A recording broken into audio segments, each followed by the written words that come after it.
김문수와 홍준표가 사실은 대표적인 반탄파였는데 그중에서 김문수가 선택받고 홍준표 후보가 떨어진 건데 아까 김한 기자 같은 경우에는 그러니까 막판에 좀 약간 포기하려고 하는 듯한 모습이 보였다. 실제로 토론할 때도 이제 그만하고 싶네요. 막 이런 얘기까지 했었는데 홍준표 후보가 떨어진 이유는 뭐라고 분석하고 계세요? 일단 저는 그만하고 싶은 마음이 있었다기보다는 육체가 의혹을 받쳐주지 못했어. 네, 제가 보기에는 네. 그러니까 불성실했어요. 네. 사실 2017년에 홍준표가 그때 대선 때 TV 토론할 때는 예를 들면은 그거에 동의하든 동의하지 않든 약간의 한방 찌르기 같은 게 있었거든요. 예를 들면은 국내 동성애 문제 같은 거 네. 이런 거를 문재인 후보한테 공격을 해가지고 나름 재미를 봤어요. 그러니까 뭔가 이슈를 만드는 역할을 이슈를 했었는데. 만들었는데 그게 정책적인 거든 아니면 보수의 가치든. 근데 이번에 나온 거는 이제 뭐 깐족대네, 뭐 가발이네, 뭐 생머리네, 뭐 이게 보수의 가치하고는 아무 상관이 없잖아요. 그리고 지금 홍준표는 어쨌든 2017년에 대선을 나갔으니까 1등한 거고 뭐 후보가 없었다고 하더라도 지난번에는 2등하고 이번에는 3등하고 그러니까 이 홍준표의 어떤 지금까지의 저력이나 이런 게 계속 지금 하락세예요. 그러니까 네. 안철수 의원도 마찬가지예요. 사실은 안철수 의원도 계속 그렇게 떨어지고 있잖아요. 그러니까 보수 지지자들도 홍준표는 긁어본 부분이에요. 그러니까 더 이상 본인도 그 정도로 옛날만큼 재기발랄하지 않고 성실하지 못한 데다가 나이 연세도 좀 있으시고 이런 데다가 이제 그 꼰대력은 점점 커지고 네. 있고 뭐 이런 것들을 종합적으로 했는데 그렇다고 저는 완전히 논 것 같지는 않아요. 왜냐하면은 마지막까지도 나는 정계 은퇴하겠다. 당대표 네. 내가 후보가 돼가지고 대선 지면은 나는 정계 은퇴하지 내가 무슨 당대표 2번이나 한 사람이 내가 뭐 또 하겠느냐라는 거는 그러니까 친윤들 중에서 당권에 욕심 있는 사람들의 표를 끌어들이려고 한 거였거든요. 그러니까 완전히 저는 내려놨다고 보진 않지만은 오히려 김문수가 더 호구로 보인 거죠, 솔직히. 제가 보기엔. 네. 알겠습니다. 자, 홍준표 후보에 대해서 어떤 점이 좀 내려놨다라고 보신 거예요? 예전에, 그러니까 2017년이나 그 전에 홍준표 같으면 예를 들면 그 생머리, 보정속옷 이 얘기도 어떤 불리한 질문이 들어오면 그런데 그거 가발이에요? 이렇게 물어봤을 거예요. 그러니까 예를 들면 그런 정도의 문답의 박진감 같은 것들이 좀 있는 모습이었어요. 그러니까 예를 들면 그게 본질과 벗어나고 어거지고 우기고 모두 하더라도 만약에 그런 식으로 홍준표가 그거를 재치있게 모면하는 모습 이런 거를 보여줬으면 역시 홍준표 살아있다 이런 평가를 받았을 텐데 저는 이번에 지금 말씀하신 한동훈 후보한테 그걸 물어보는 방식 그거는 인권 침해고 폭력적인 방식이죠. 그러니까 그러니까 이제 말하자면 홍준표의 과거의 어떤 그런 뭐 홍준표스러움이 지금 세대들한테는 뭐야 이렇게 이제 받아들여지는 만큼 이미 이제 생물학적으로 나이가 먹었다. 이게 이제 노출이 됐고, 또 하나는 그 생각을 한 것 같아요. 그러니까 저는 중간에 그 구도를 이게 굉장한 구도구나를 홍 후보가 약간 파악했다고 보는데, 그래서 이제 한 3, 4일 전에 났다고 보는데, 호구라고 표현하셨지만, 지금 뭐 장성철 소장의 표현에 따르면 기획자가 있고, 대다수의 사람들이 보고 있는 건 뭡니까? 당권을 유지하려고 하는 사람들이 이번 대선에서 어느 정도 해서 지고 그다음에 그 사람은 대선 패배의 결과에 책임을 지고 사라지고 네. 그다음에 당권을 우리가 잡는 그림으로 가는 선거다라고 얘기를 하고 있지 않습니까? 홍 후보는 거기 안 맞죠. 안 맞아요, 거기에. 그러니까 홍 후보는 여기가 내가 그래도 국민의힘 도래했고 김문수 내심 무시하면서 나왔을 거예요. 어쨌든 정치적 휴지기가 있었던 사람이잖아요.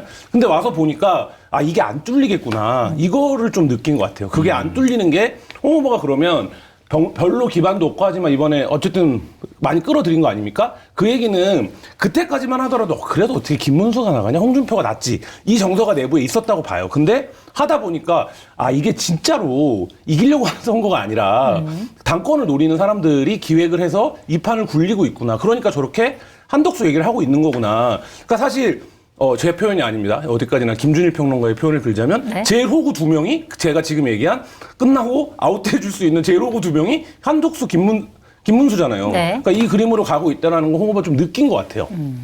그렇군요. 근데 홍준표 후보 같은 경우는 이제 내가 대선 후보가 돼서 그래서 패배를 하면은 정기 은퇴하겠다 이렇게 얘기를 했는데 실제로 할까 말까 이렇게 얘기했는데 오늘 그러니까 결과 받아들인 다음에 바로 오늘로서 정치 졸업한다 시민으로서 돌아갈 것이다 이렇게 얘기를 했단 말이에요. 뭐 어떻게 보셨어요? 일단 그걸 본 사람들이 어쨌든 약간 놀라고 네. 약간 짠한 느낌들을 상당수가 받았어요. 그러니까. 맞아요. 예, 그래서 굉장히 어쨌든 깔끔했다. 그런데 다만 홍준표가 예전에도 정계 은퇴한다고 하셨던 네, 분이거든요. 그런 전력이 있으시군요. 예전에 동대문에서 서울 동대문에서 오랫동안 했는데 저의 고향 마을입니다. 전병두 의원이었나? 내가 그때 졌던 게 헷갈리는데 어쨌든 민병두 죄송합니다. 예. 전병두는 이제 프로야구 선수.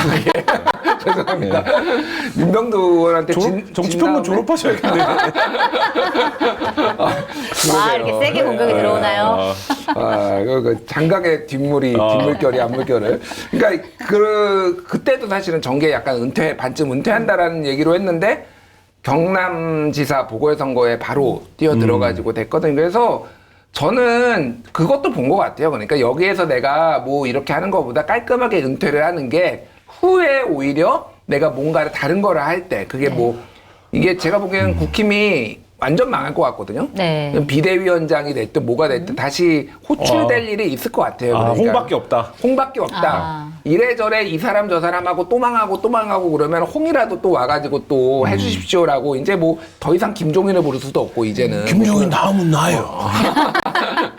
그런 상황을 보고서 하신 거 아니냐 그랬는데 어쨌든 제가 진짜 어마어마하게 많이 이제 공개적으로 저는 뭐 비판을 했거든요. 그리고 제가 홍준표랑 인연이 있었던 게 제가 21년에 네. 국민의힘 경선에 제가 국민 면접관이었죠. 그때 네네. 진중권 교수랑 네. 그때 이제 박선영 교수 저번에 이제 교육감 나온 그분이랑 저랑 셋이었는데 그때 제가 기억에 남는 게 홍준표 후보한테 그거 두 번째 주자였나 그랬는데 아니 그 돼지 발정제 같은 거 네. 이런 거 맨날 자서전에 쓰고 그래서 이 여성들한테 표가 안 나오는 거 아닙니까? 그 데이터를 제가 들이댔거든요. 근데 홍준표가 그때 맞습니다. 이렇게 얘기해가지고 굉장히 화제가 됐어요. 그건 맞아요. 맞아요. 네, 맞습니다. 그러니까 사실은 그런 류의 위트가 있었던 사람이거든요. 그러니까 본인이 틀린 거는 뭐 이렇게 좀 부족한 거는 막 이렇게 인정도 하고 그런데 아까 얘기했지만 약간 요즘은 이제 너무 꼰대 같다. 이제는 약간 그러니까 개그는 자기를 낮출 때 이게 사람들이 부담 없이 웃어줄 수 있는데 남을 까기 시작하면은 이게 되게 좀 부담스럽죠. 그러니까 제가 요새 쇼츠로 많이들 소비를 하니까 쇼츠에서 봤는데 홍준표가 그 얘기를 하는 쇼츠의 의미는 뭐냐면 그 쇼츠를 보는 세대들이 이렇게 혐오스러운 사람이 있어요. 이 코드예요. 근데 한동훈이 SNL에 나왔잖아요. 그리고 이제 정성호한테 거울치료 당했다 이런 얘기 하잖아요. 그 쇼츠는 한동훈도 좀 웃기네 이런 거예요. 한동훈도 좀 재밌네 이런 거예요. 그러니까 저는 이게 별거 아닌 것 같지만 이미지가 가는 거거든요. 그러니까 그 모습을 보면서 이게 그러니까 아까 제가 표현했지만 그러니까 이 뒷강에 깐족이 앞강에 깐족을 밀어냈다. 뭐 이런 생각. 그러니까 완전히 새로운 깐족에 반응했다 사람들이. 그러니까 완전히 꼰대가 되어버린 거잖아요. 그러니까 그 질문 자체. 그리고 이게 또 아까도 말씀드렸지만 감수성이 안 맞으니까 그런 질문들이 이제는 뭐 그런 측면이 아닌가. 홍준표 후보의 정계 은퇴 선언은 어떻게 보셨어요? 저는 김준일 평론가 의견에 동의합니다. 그러니까 이번에 깔끔하게 접고 어차피 이번 판은 나가려예요. 다음 판에 누가 와줘야 돼요. 그리고 홍준표도 알겠죠. 당권파들이 어떤 기획을 하고 있는지 파악했을 거잖아요. 이제 여의도 다시 돌아왔었으니까. 근데 그렇게 안 된다고 생각하겠죠. 왜냐면 정치는 그렇게 1 더하기 1은 2, 뭐 2 빼기 1은 또 1 이렇게 되는 게 아니기 때문에 그렇게 안 된다. 그러면 어차피 이 보수를 재건해야 되고 이 보수를 재건할 때 나의 역할이나 쓰임이 있겠다. 그래서 뭐 구체적으로 다음에 뭘 하겠다 이런 건 아니지만 그런 의미로 되게 뭐라 그럴까요? 소박한 언어, 자연인으로 돌아가겠다. 뭐 이런 선택을 한 게 아닌가. 그래서 좋은 인상을 남겨놓는다. 이것도 그런 의미에서 보면 홍준표의 정치력이죠. 오늘 그래서 김문수 후보가 바로 또 은퇴하면 안 된다 막 하면서 장문에 글을 썼거든요. 홍표를 좀 또 가져와야 되는 뭐 이런 것도 있지만은 그게 아마 굉장히 보수 진영한테는 되게 좀 좋은 이미지를 남긴 것 같은데 제가 단 하나 걸린 게 있는데 서울 시민으로 돌아간다. 그러게요. 그러니까 대구시장이었는데 직전까지 서울 시민으로 돌아간다는 거 저는 이거는 대구를 싫어했구나. 마음속 깊은 곳에서는 대구를 별로 좋아하지 않았다. 뭐 23번째, 20몇 번째 뭐 이사 가니까 또 기쁘다 이거는 탈대구가 좋았구나 진짜로. 그러니까 이게 대구 출신이라고 본인이 얘기를 했지만은 사실은 이게 본인의 마음의 고향이라고 생각한 건 아닌 것 같아요. 제가 보기 홍은 그 필요에 의해서 사실은 거기에서 대구에서 이제 수성을에서도 되고 이제 이렇게 시장을 한 거지. 그러니까 본인은 어쨌든 중앙무대에 대한 끊임없는 갈구가 있었구나. 이게 그냥 저는 차라리 그냥 시민으로 돌아가겠습니다 해서 서울에 머물러도 누가 뭐라고 하겠어요. 그렇죠. 근데 굳이 서울 시민, 서울시장 나오시려고 하나? 참, 아니 사실 뭐 대선 후보 나올 때 그러니까 공직선거 그러니까 공직에 그만둘 수 있는 기간이 아직 남아 있는데 굳이 대구시장을 그만두고 나온 것도 사실은 좀 왜 이렇게까지 하지 이런 생각이 좀 들긴 했거든요. 홍준표 후보가 19대 대통령 선거 때 나왔던 캐치프레이즈가 뭔지 아십니까? 뭔데요? 부자에게 자유를 시민에게 기회를이에요. 난 부자다. 자유. 알겠습니다. 자, 일단 어쨌든 떨어진 후보들이 누구를 지지할 것이냐 이런 것도 좀 뭐 주목이 되고 있는데 안철수 후보 같은 경우에는 뭐 반 이재명을 막기 위해서는 나는 누구든 다 도울 자신이 있다 뭐 이렇게 얘기를 했는데 홍준표 후보 같은 경우에는 시민으로 돌아간다고 했으니까 뭐 이거에 대해서 누구를 지지하냐 이렇게 좀 안 할까요? 어떻게 보세요? 저 안 할 것 같아요. 왜냐면 이번 대선에서 나의 역할은 여기까지다라고 얘기를 했잖아요. 그 얘기 굉장히 힘줘서 했거든요. 그러면 대선에서 당연히 홍준표를 지지했던 세력이 김문수에게 더 많이 옮겨가겠죠. 그건 당연한 건데, 근데 그거 안 하겠다라고 보는 거는 대선 이후에 한동훈의 역할이 있을 거라고 생각을 할 것 같아요. 네. 그러니까 한동훈도 오늘 아까 마지막에 이제 하면서 홍준표를 존경한다는 얘기까지 하지 않았습니까? 그렇게 보면 아까 제가 이제 그렇게 퇴장 선언을 해주는 것도 홍준표의 정치력이다라고 얘기를 했는데 홍준표가 그렇게 깔끔하게 퇴장 선언을 해놓고 나는 김문수예요 이러면 모양새가 안 달잖아요. 그러니까 홍준표는 어쨌든 이번 대선에서 나의 역할은 여기까지였다라고 하고 빠질 것 같고 네. 근데 이제 그 김문수도 홍심은 나에게 있다. 여기도 한동훈도 다는 아니지만 그래도 나에게 조금 있다. 뭐 이렇게 나오겠죠. 어떻게 아니 할까요? 뭐 저 비슷한 생각인데 그냥 오세훈 시장도 아무도 지지 안 했잖아요. 네. 그냥 오세훈 밥 먹으러 오는 거 본인 밥 먹으러 오는 거 즐겼잖아요. 그러니까 USB 하나씩 주면서 네, 이렇게 네. 뭐 마찬가지일 것 같아요. 그리고 오세훈 그 홍준표 두 분 다 이번 대선이 망할 거라고 예측하고 있고 망하게 바랄 겁니다. 누군가가 어차피 보수는 지금 잿더미가 될 거예요. 저는 네. 그렇게 보고 있고 잿더미가 되는 와중에서 이제 새롭게 어떤 기운이 올라오느냐 그건데 본인들이 거기서 역할을 하려고 하겠죠. 예. 자, 그러면은 물론 전망하는 게 어렵긴 하지만 이번 주 토요일에 최종 후보가 결정이 됩니다. 누가 될까요? 그거 알면서 왜 물어봐요? 몰라요. 도지사입니다. 한덕수요! 아니 국민의힘 후보 김문수가 되겠죠. 김문수. 김문수가 될 거예요. 예, 근데 이건 그렇게 총력전 지금. 네. 근데 아까 얘기했지만은 이거 마지막도 안 까나 내가 진짜 모르겠는데 되게 생각보다 붙을 수도 있겠다. 네. 한동훈 상승세가 여조로 나타나는 것도 한동훈이 지금 그 역선택 방지루를 하는데도 한동훈이 여주에서 1등한 것도 꽤 나와요 지금. 네. 예, 그 정도 물론 이제 그게 홍준표랑 김문수가 갈렸으니까 그러겠지만은 그 홍준표 표가 그래도 100%다 김문수한테 가는 것도 아니거든요. 거기서 또 갈려요. 뭐 네. 이상하게 갈려야 약간 찬반 반탄하고 무관하게 7대3 정도로 저는 갈릴 거라고 보는데 뭐가 됐든 하여간 생각보다 한동훈이 선전할 것 같아요. 선전하겠지만 그래도 1위인 김문수는 못 쫓아갈 것이다. 두 분 다 이렇게 보시는 거군요. 자, 어쨌든 국민의힘 대선 후보가 돼도 사실 아까 얘기한 것처럼 한덕수 대통령 권한대행이랑의 단일화라는 문턱이 또 남아 있습니다. 뭐 사실은 김문수 후보야 워낙 처음부터 이제 단일화 하겠다고 얘기를 했는데 지금 국민의힘 지도부의 움직임을 보면은 국민의힘 지도부는 본인 당의 그러니까 국민의힘의 대선 후보들한테는 별로 관심이 없어 보이고 오히려 한덕수 대행이 나오나 단일화를 어떻게 해야 되나 이거에 좀 관심이 많은 것 같아요. 특히 권영세 비대위원장이 그 정대철 헌정회장이 한덕수 대행을 만난다고 하니까 거기 가가지고 우리 뭐 좀 출마해달라고 얘기해달라 뭐 단일화 잘 되게 해달라 이런 부탁을 한 것 때문에 굉장히 이제 화제가 됐고 대선 후보들은 반발을 했지만 이게 뭐가 잘못했냐 뭐 이렇게 나왔거든요. 그러니까 지도부 차원에서 한덕수 대행을 이렇게 미는 거는 좀 어떻게 보고 계세요? 듣도 보도 못한 정치입니다. 네. 예, 이거는 비판, 뭐 정파 이런 거 상관없이 비판을 안 할 수 있는 게 예를 들면은 노무현 정몽준 단일화 때도 후단협이 만들어져 후보 단일화협의회가 만들어져 가지고 했지만은 당 지도부가 나서진 않았어요. 그거는 후보의 결단이고 결정이잖아요. 그렇죠. 이거는 한덕수를 거의 억지로 뭐 한덕수 본인도 뭐 생각이 있지만 끌어안혀가지고 너 단일화 안 하면은 너 우리 후보도 아니야. 거의 이 수준이에요. 당대표가 지금 비대위원장 당대표잖아요. 그렇죠. 이 사람이 본인이 자기 후보가 있는데 이렇게 하는 게 이게 이런 정치를 좀 본 적이 없습니다. 그런 정도로 국힘은 완전히 망가졌다. 그러니까 국힘의 용병 잔혹사, 뭐 그 윤석열에서 성공했지만 그게 계엄으로 돌아왔죠. 그렇죠. 정치 한번 그러니까 이게 승리도 중요하지만은 최소한 이게 정당 정치라는 게 유지될 정도는 우리가 해줘야 되잖아요. 그러니까 그냥 완전 졸개로 보자. 그러니까 윤석열한테도 그때도 장제원부터 해가지고 다 매달려가지고 뭐 계란 후라이 먹고 계란말이 먹고 계란 뭐 라면에 그때 장제원이 그 얘기했다. 계란 2개 넣는 거 보고 호연지게 먹었다고 그때 라면에다가. 근데 김현정이 이제 수시에 나와가지고 그거 인터뷰를 해가지고 내가 진짜 뒷목 잡았거든. 네.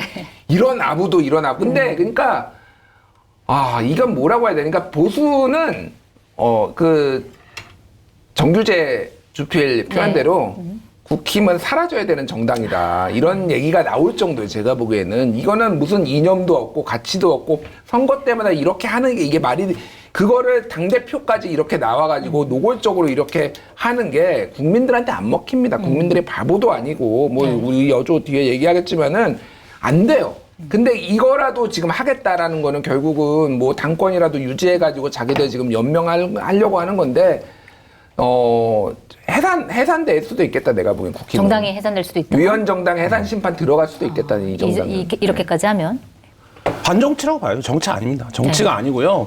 예를 들면 이게 한덕수 출마의 명분이 있으려면 대다수의 국민이 한덕수의 출마를 원해요. 그러니까 우리는 대의제 선거를 해야 되는데 민의가 이런데 대중정당님 우리가 어떡하냐. 어쩔 수 없다. 우리도 안다. 이게 과정이 문제가 있다는 거. 근데 온 국민이 한덕수를 원하지 않냐. 이러면 최소한 본인들의 행위가 굉장히 우스꽝스럽고 정치 혐오를 조장하는 행동이지만 설명할 수는 있어요. 근데 지금 한 70%가 반대예요. 그렇죠. 그리고 한덕수를 탄핵했을 때 뭐라고 했습니까? 국민의힘이 불과 한 달 보름여 전입니까? 뭐라고 했습니까? 무정부 상태로 만든다고 했어요. 정부를. 근데 본인들이 지금 무정부 상태를 만들려고. 무정부 상태를 만들려고 지금 무정부 상태를 만들어서라도 나와서 말도 안 되는 단일화를 합시다. 이렇게 얘기하고 있는 건 국정을 운영하겠다는 태도도 아니고 정치적 태도도 아니고 또 한 가지는 저는 이게 그러니까 법리적으로 가능한 싸움이 될까라는 의문이 있어요. 법리적으로? 뭐냐면 네.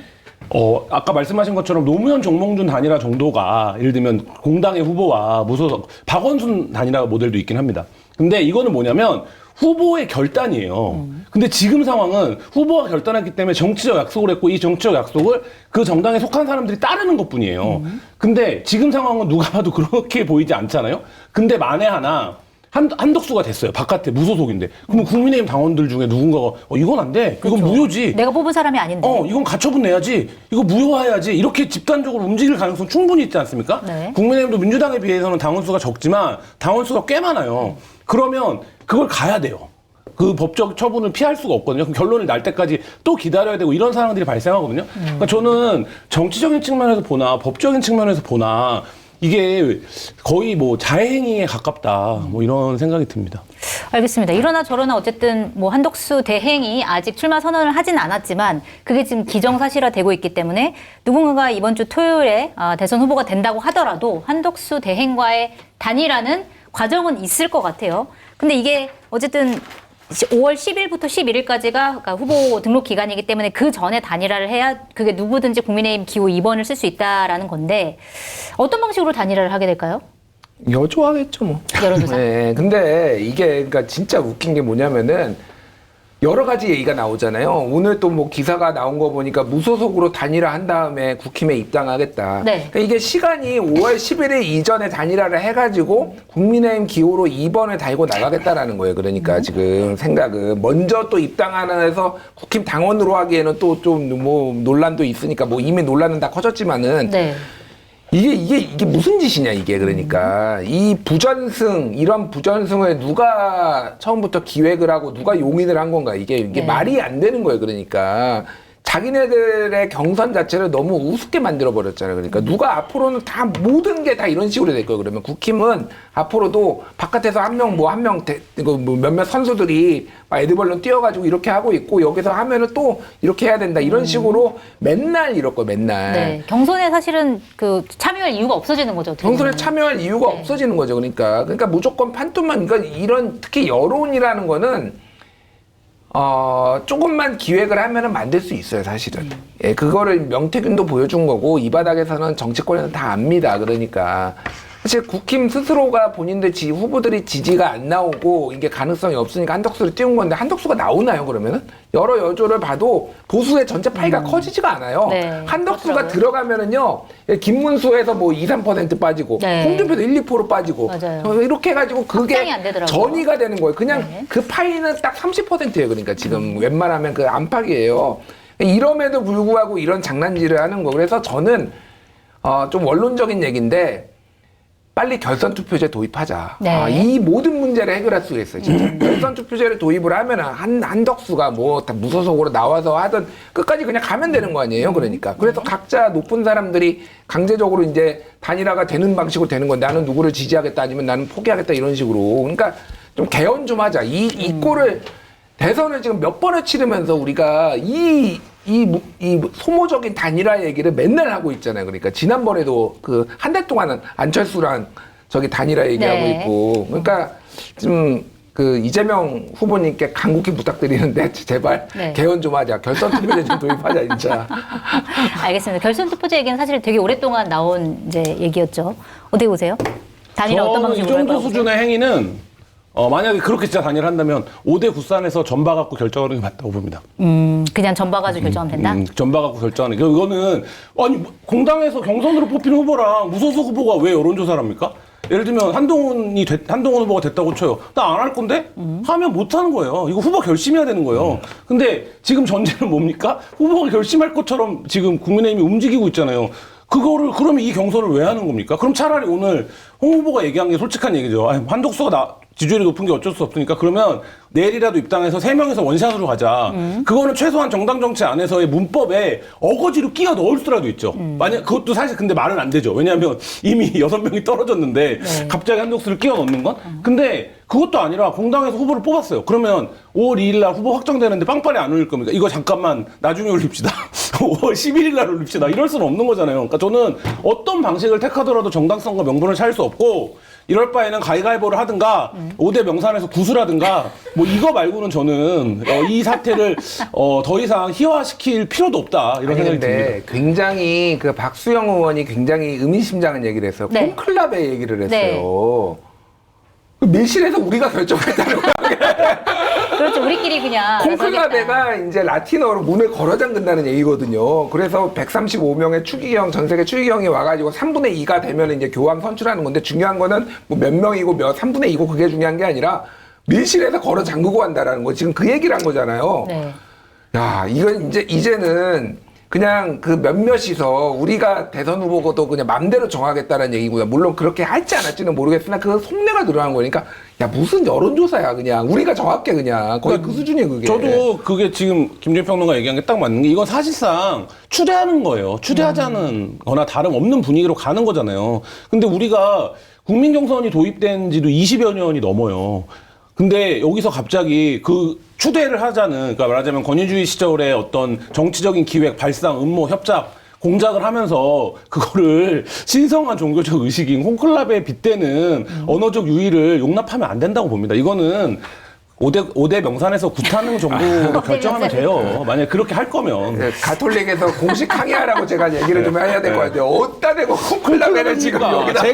제가 얘기하는 게 민주주의 야합이지 이게. 제가 하는 말이 훨씬 적합하죠. 5대 명산에서 구타는 게 맞죠. 그래도 합리적이자. 한쪽은 김건희가? 그러면 무슨 김건희가? 두 명 선택하고 한 명은 그러면 당권파가 선택하는. 알겠습니다. 근데 아까 뭐 예를 들어서 단일화가 이루어졌을 경우에 국민의힘 당원 중에 누군가가 우리가 뽑지 않았다라고 해서 법적으로 뭔가 이제 문제 제기를 할 수도 있을 것이다라고 말씀하셨지만 여론조사를 보면 국민의힘 지지층에서 굉장히 많은 의견이 단일화가 필요하다 이렇게 얘기를 하고 있습니다. 채널A가 여론조사 업체 리서치앤리서치에 의뢰해서 지난 26일 1,012명을 대상으로 1대1 전화면접 조사를 했더니 국민의힘 지지층만 놓고 보면 한덕수 대행과 국민의힘 후보 간의 단일화가 필요하다는 의견이 81.2%예요. 당원들이 사실은 그러면 당원이 아닐 수도 있지만 어쨌든 국민의힘 지지층에서는 이렇게 단일화 여론이 높은 이유는 뭘까요? 이거 제 질문을 못 봤는데 질문 어떻게 했는지의 질문에 문장 형식도 굉장히 중요할 거예요. 예를 들면 뭐 한덕수 국무총리 권한대행이 출마할 경우 보수 진영의 후보가 2명이 되게 됩니다. 뭐 이런 식의 만약에 전제가 달려 있다든지 아니면 그런 맥락과 뉘앙스를 깔고 있다고 하면 그 조건하에서는 그러면 단일화해야지 보수도 1명 나가야지 이렇게 생각할 가능성이 되게 높죠. 근데 물론 제가 문장을 못 봤습니다. 실제로 보고 왔어야 되는데 죄송합니다. 근데 어쨌든 그런 류의 근데 이 말씀을 드리는 이유는 뭐냐면 국민의힘 지도부가 계속적으로 그런 시도, 그런 뉘앙스, 그런 얘기들을 하고 있잖아요. 그러니까 예를 들면 그래서 한덕수가 나오면 마치 보수 후보가 2명이 되는 것 같은 지금 그러니까 여론 조성을 당해서 했기 때문에 했기 그런 결과가 때문에 나왔습니다. 이건 당연히 문장의 구조상 그렇게 답변할 수밖에 없죠. 네. 그러니까 이거에 채널A가 조사한 게 그러면은 두 사람 중에 누가 보수 후보로 적합하냐를 다 돌려봤거든요. 4명을. 그러니까 이거 2명 결정되기 전에. 네. 한덕수는 다 50이 넘어요. 그리고 나머지 4명은 국힘 후보는 다 20%대예요. 그렇군요. 압도적이에요. 그냥 압도적. 다 한덕수를 좀 뽑고 있어요. 그러니까 이게 네. 문항의 문제도 있고 이게 그러니까 지금 보수 지지층에서는 그냥 절망적인 거예요. 그러니까 쉽게 얘기하면은 이재명이 대통령 되는 거는 막아야 되는데 무슨 뭐 한덕수든 한덕수 하랩이든 누가 됐든 다 가져와서 할 수 있는 건 다 해보자라는 약간 절망적 몸부림이거든요. 이게 네. 그러니까. 근데 한덕수하고 붙여봐도 여조가 안 나와요. 20%포인트 뭐 차이가 나요. 다른 사람보다 한 2, 3%에서 3, 4% 높더라고요. 한덕수가 대행이? 붙여보면은. 네. 그러니까 어차피 안 되는 거예요. 그러니까 이게 노무현 대통령께서 예전에 그 얘기를 했잖아요. 예. 원칙 있는 승리가 가장 중요하다. 다음은 원칙 있는 패배다. 최악은 원칙 없는 패배다. 예. 그러니까 이게 이 미래를 도모하는 게 아니에요. 내가 보기에는 이런 방식으로 이렇게 그러니까 보수는 스스로 당을 어떻게 정당 정치를 해서 당을 만들어서 거기서 훌륭한 인재들이 나오게 하는 그 토대를 닦아야 되거든요. 지금 그냥 망했어요. 제가 보기엔 진짜 보수는 네. 윤석열이 이제 내란을 일으키면서 이제 완전 치명타를 입었는데 지금 이 하는 꼴을 보니까 진짜 한 10년은 최소 10년, 네. 최소 10년은 국힘은 답이 없다. 여기는. 예. 근데 저는 이 국면에서 굉장히 재밌는 일은 이낙연이에요.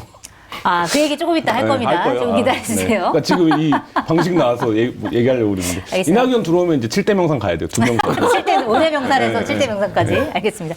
방금 말씀드린 여론조사는 중앙선거 여론조사 심의위원회 홈페이지를 참고하시면 더 자세히 보실 수 있습니다. 자, 이번에 한덕수 대행 얘기를 할게요. 일단 언론 보도를 종합해 보니까 5월 1일 사임, 5월 2일 대선 출마 선언 이렇게 이게 유력하다 이런 보도들이 나오고 있는데 뭐 어쨌든 뭐 손영태 국무총리 비서실장 사직서 제출하고 수리가 됐고 나머지 참모들도 다 속속들이 지금 사표를 내고 있다라고 하는 건데 이거를 보면은 나오는 거는 기정사실이다 이렇게 봐야 되겠죠? 나오는 거는 지금까지 행보로 보면 기정사실인데 네. 반기문 후보가 20일 버텼거든요. 네. 뭐 그때도 정치 보셨죠. 네, 20일 버텼어요. 저는 절반 봅니다. 절반? 출마 선언하고 절반. 절반. 한 열흘 버틸 거다. 알겠습니다. 네. 어떻게 보세요? 그러니까 단일화까지는 할 것 같아요. 단일화까지는 할 것 같고 김문수랑 한덕수가 붙으면은 한덕수가 이길 가능성이 더 높은 그래요? 것 같아요. 예, 네. 지금 상황을 보면 왜냐하면은 김문수가 그렇다고 내가 후보를 내주겠소라고 하지는 않을 거예요, 당연히. 네. 그리고 일부에서는 이제 양보해라 뭐 이런 압박도 있겠지만 여조 붙여보자고 할 겁니다. 근데 모르겠어요. 근데 역대 모든 선거에서는요. 큰 정당의 쪽에 이겼어요. 여조를 결국 해버리면. 근데 이게 그거의 전제 조건은 이 룰 가지고 신경전에 벌일 만큼 이렇게 여유가 있어야 되거든요. 네. 그래서 예전에 그러니까 그 문재인 안철수가 대표적이에요. 그 룰 가지고 거의 3달을 싸웠습니다. 네. 기억 뭐 하시죠? 네. 2012년에. 네, 기억납니다. 그러면서 결국은 이제 지지층들이 그러면 결집을 해가지고 한 건데 이거는 답이 정해져 있는 거예요. 5월 11일이거든요. 네. 5월 11일인데 한동훈이 만약에 후보가 되면은 그냥 넘겨버릴 거예요. 5월 11일. 아예 단일화를 하지 않고 그냥 그러니까 넘깁니다? 그 이후에 나는 지금 단일화에 부정적인 건 아니지만은 이런 식으로 할 수 없다라고 해서 5월 11일을 넘기면 룰 협상이 안 된다 이런 핑계를 룰 대면서 협상이 안 된다고 하면서 네. 그러면은 무조건 그러니까 이길 거예요. 그러니까 그 이제 보수가 그러니까 원래 큰 정당에 있는 사람들이 이기거든요. 한동훈이 이길 수 있다. 김문수는 솔직히 잘 모르겠어요. 5월 10일 이전에 할지. 근데 지금 김문수를 좀 만만하게 보고 있는데 그렇게 저는 만만한 사람은 아니라고 그래요? 봐요. 예. 오. 이게 룰이 어떻게 될지 몰라. 그러니까 김문수가 만약에 후보가 됐는데 김문수가 나 이 룰 가지고는 못하겠다라고 버팅기면은 답이 없어요, 솔직히. 지금은 박수영이 뭐 다 붙어 있죠. 그리고 김재원 거기 총괄 선대본부장이잖아요. 거기는 네. 단일화 절대 반대예요, 지금. 그렇구나. 네. 참모들도 다 의견이 다르군요. 의견이 조금씩 갈리는 게 김재원 최고 입장에서는 어쨌든 내가 김문수한테 줄을 썼는데 한덕수에 가면은 꼬랑진 거예요. 그러니까 여기에서는 완전 말썽이 되는 거예요. 여기에서는 나름 2인자, 3인자인데 그러니까 다들 이해관계가 달라요. 그래서 단일화가 김문수가 되면은 조금 더 한덕수랑 원활하겠지만은 생각보다 진통이 좀 길어질 수도 있고 최악의 경우에는 보수 지금 기획한 사람들이 원하지 않게 5월 11일 넘길 수도 있다. 알겠습니다. 만약에 한동훈 후보가 대선 후보가 된다, 국민의힘 후보가 된다, 그럼 더 단일화가 안 될 가능성이 있다? 어떻게 보세요? 저는 한동훈 후보가 되면 협상이 안 돼갖고 5월 11일 무렵에 한덕수 후보 사퇴할 거라고 봅니다. 네. 포기하고. 네. 그리고 거의 똑같은 의견인데 김문수 후보가 되더라도 후보가 되고 나면 이게 우스워 보이지만 후보를 중심으로 한 구심력이 발생하게 돼요. 그럼 누군가들이 옆에서 얘기할 겁니다. 우리가 왜 단일화를 합니까? 네. 우리가 단일화 안 하면 어차피 저기 드랍합니다. 그게 지난번에 윤석열 안철수 단일화 모델이잖아요. 우리가 버티면 저기 어차피 주저앉아요. 그러니까 지금 누가 보더라도 버티면 주저앉게 돼 있어요. 국민의힘 후보가 2번으로 나오는데 한덕수가 어떻게 나옵니까? 그러면 그 후보를 중심으로 한 구심력이 작동할 수밖에 없고 그러면 저는 지금 이제 김준일 평론가 얘기한 것처럼 김문수가 되더라도 조건을 걸 거예요. 나는 공당에서 뽑힌 후보다. 그러니까 네. 100% 여론조사는 안 된다. 뭐 이런 조건을 걸기 시작하면 이거 안 되는 판이거든요. 그러면 저는 어려울 거라고 보고 현실적으로 그 시간에서 한덕수가 협상할 수 있는 건 한 5월 10일 정도까지예요. 그렇겠죠. 네, 그러면 저는 시간적으로 보나 조건적으로 보나 절대적으로 한덕수에게 불리한 판이 될 거기 때문에 현실적으로 어렵지 않나라는 생각을 합니다. 어쨌든 다음 주가 슈퍼 위크니까 뭐 어떻게 될지 좀 지켜봐야 될 것 그리고 같은데. 그 슈퍼위크의 전제 조건은 네. 사람들이 그거를 쳐다보는 관심이 있어야 되거든요. 네. 근데 다음 주에 빨간 날이 4일이나 이어지기 때문에 모든 것이 불리하다. 네. 알겠습니다. 5월 8일 날, 7일 날까지 쉬나요? 7일까지 쉬죠. 5월 6일까지. 6일까지. 네. 그러면 7일 아침에 사람들이 출근해서 그거 물어볼 수도 있어요. 단일화 했어? 그럴 수 있겠네요. 알겠습니다. 자, 그런데 어쨌든 한덕수 대행이 나오긴 나오는데 사실은 여러 가지 비판의 좀 측면에 있습니다. 이 나오는 게 맞냐? 왜냐면 지금 아까도 얘기가 나왔지만 지금 심판인데 선거를 관리해야 되는 심판인데 심판이 갑자기 선수로 나온다? 이것도 굉장히 사실은 상식적이지 않은 일이고 그다음에 계엄. 본인이 사실 계엄도 몰랐고 그다음에 국무회의도 아니었다 뭐 이렇게 진술하긴 했지만 그래도 계엄을 막지 못했고 그다음에 뭐 윤석열 정부의 실책이 워낙 많잖아요. 그런 것도 다 사실 책임이 있고 이런데도 불구하고 본인이 왜 여기서 나는 출마할 수밖에 없는지에 대한 명분을 내놔야 되는데 그 제대로 내놓을 수 있을까요? 어떤 명분을 내놓을 거라고 보세요? 경기도에서 시행하는 간병 SOS 프로젝트를 소개해드립니다. 기준 중위소득 100% 이하 가구의 중증 질환자를 대상으로 경기도 내 저소득 중증 질환자 가정에 최대 30일간 무료 간병 서비스와 함께 최대 120만 원의 간병비를 지원해드립니다. 신청 자격과 자세한 방법은 경기도청 홈페이지나 고정 댓글 링크를 통해 확인하세요. 여러분의 어려운 순간 경기도가 함께합니다. 출마할 수밖에 없는지에 대한 명분을 내놔야 되는데 그 제대로 내놓을 수 있을까요? 어떤 명분을 내놓을 거라고 보세요? 내놓을 수 없죠. 왜냐면 국민의 70%가 반대하고 있고 보수 후보 중에서는 제가 지지율이 제일 높아갖고 이러기도 사실 좀 민망한 지지율이거든요. 본인 지지율로만 따지면. 사실 그 명분은 찾을 수 없고 개인적인 거는 지금 경찰 수사도 시작됐고 고발 등 건에 대한 수사도 시작되지 않았습니까? 그 헌법재판관 임명한 건에 대해서도. 네. 그럼 본인에 대한 어떤 생존, 방탄 뭐 이런 의미에서의 내가 국민의힘 대선 승리를 위해서 안 되는 줄 알면서도 이렇게까지 부서져서 나이 70 넘어서 내 경력 다 욕 먹으면서 뛰었는데 나를 보호해줘야지. 이 논리로 이제 말하자면 향후 전국을 가기 위해서. 그래서 출마를 했다고 보시는 저는 거고. 그 동기, 개인적 동기가 굉장히 강하다고 보고 또 하나는 또 윤심이 있는 거죠. 윤심의 작동이 있는 거고. 그래서 제가 예전에 그런 얘기 했었었는데 지금 혹시 자유의사로 행동을 하고 있는 게 아니시라면 112에 신고해서 짜장면 2그릇만 여기 갖다 주세요라고 해도 네. 경찰 아저씨들이 알아먹는다. 협박당하고 있다는 사실을 그런 얘기 했었는데 알려라. 네, 저는 그 윤심과 본인의 어떤 그 조건 이 두 가지가 맞아 떨어지고 주변에서 자꾸 이렇게 하니까 정말 난가?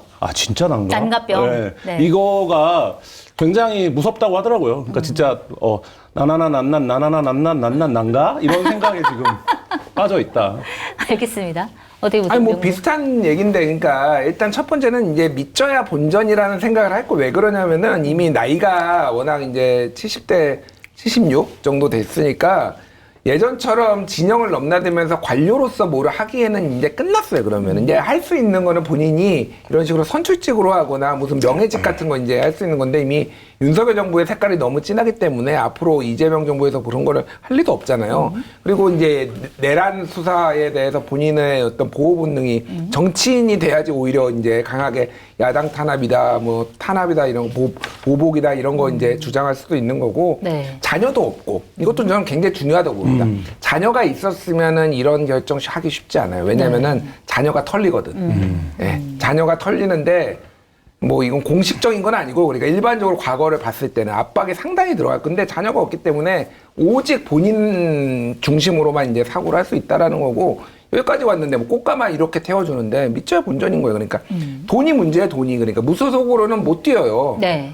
예, 100억 뭐 이렇게 굉장히 들어야 많이 되는데, 든다면서요. 네. 어쨌든 본인이 지지율이 15% 넘으면 돌려받지만은 그 돈을 지금 어떻게 마련합니까? 그러니까 국힘에서 무조건 이제 들어가야 되는 이런 상황이라서 드랍할 가능성도 있고, 일단 다른 것 떠나서 최장수 총리, 우리나라 예전에는 이낙연이 최장수 총리였는데 그거를 뛰어넘어서 네. 의도치 않게 사퇴도 여러 번 했지만은 윤석열과 처음과 끝에 다한, 심지어는 대통령보다 임기각이 우리나라 그러네요. 역사상 최초의 총리예요. 그러니까. 심지어 놀라운 건 사표를 냈었는데 그 사표 미술이 최장수 총리입니다. 그러니까. 그러니까 제가 말하는 거는 윤석열 정부와의 공과 과를 본인이 다 가져가야 되는 게 이게 정상이에요. 사람들도 그렇죠. 그리고 그걸 물어볼 거예요, 이제는. 그럼 뭐 공도 있겠죠. 뭐 찾아보면은 뭔가 있을 수도 있어 하지만은 과가 이만한데 그거를 이 방송 끝나기 전까지 찾아주세요. 공을 찾아달라. 도대체 뭐가 공이냐. 뭐 하여간 네. 그러니까 그거에 대해서 본인이 대선이 들어가면 특히 그거에 대해서 집중적으로 질문이 나올 거예요. 그러면은 너는 윤석열 정부를 어떻게, 윤석열 대통령 어떻게 생각하느냐, 그렇죠. 네가 그럼 3년 동안 뭘 했느냐, 너는 왜 내란을 못 막았느냐, 그게 맞는 거냐, 뭐 그동안에 이런 실정들에 왜 나라 경제가 이 지경이 되도록 너는 뭐 했느냐. 게다가 이제 예전에 김앤장 고문으로 있으면서 막 5억씩 10억씩 받고, 근데 론스타 그때 다시 나오겠네요, 김앤장이 그런 게. 그 얘기들이 생각보다 모르는 사람들 많아요. 그러니까 다 계속 나오고, 그 와이프 이제 배우자분 무속 얘기까지 이제 막 다 나올 거예요. 그러니까. 네. 예.